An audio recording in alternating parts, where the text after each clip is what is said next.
Like when men come at girls with like this fucking way too much goddamn energy, right? Women know on an instinctual level, they may not be able to like point it out, but they know that it's not real.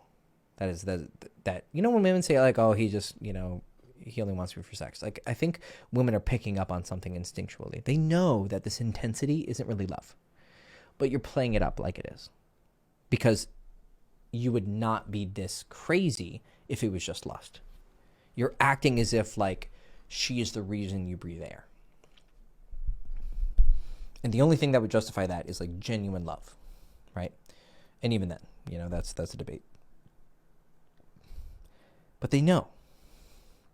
But if you were to come at her with an aligned mind that had this much lust and this much love, and you knew it, and you acted as if that was the case, you would approach her very differently, and you would have a different energy. So it has a practical element, but it also has a more sublime element of purity. You will just be a more honest person. And as a result, a lot of your views and beliefs would change. And they would have practical values in terms of like your game, but they would have long-term values in terms of your overall happiness. Because when you have incorrect views, when you're overinflating how much love you feel towards women, like the way it manifests is like, it goes a lot deeper than you would think. Some silly examples are like a man sitting at his computer waiting for 7 o'clock to see his favorite female streamer come on, and actually sitting on a stream for like 3-4 hours and like donating money to a woman he doesn't know, and like, oh, she's so funny, she's so interesting. Bro, you just want to fuck her. Men simping for girls, right? And coming to women's defense, you know, when she doesn't really need defending, you know, and being angry with other men and attacking other men verbally, online or in person or even physically, because you want to fuck her. But you're playing this game of self-delusion where you're convincing yourself, oh no, it's because I respect women or this and that.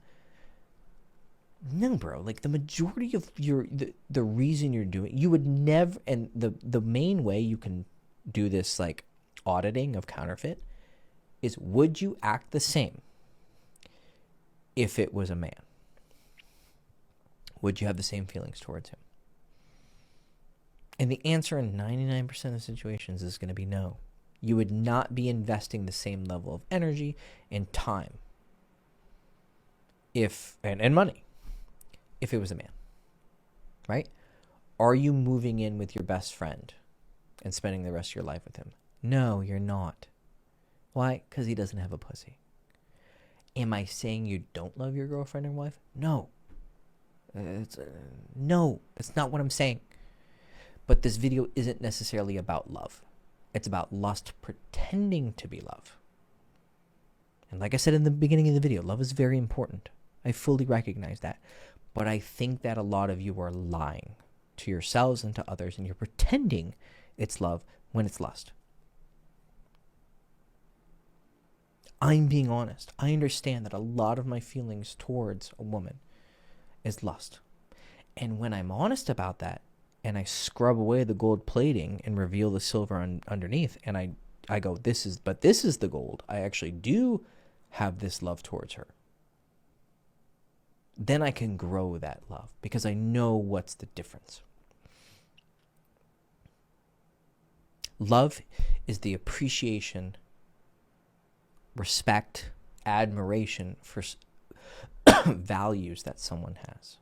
They're clever, they're interesting, they're funny, they're this, they're that. And then the other half of love is your well-wishing for them, right? Like in Christianity, like in the Greek word was agape. That was the word that, you know, Jesus used for love, or it's supposed to represent God's love, this selfless giving love, right? Or in Buddhism, it's metta. It means loving kindness. Like, it's just like, I want the best for you. It has nothing to do with me, right? That's the other half of love, right? But you take those two things that you do feel for someone that you are in love with, and you combine it with lust, that's romance. And then you add trust into that as well.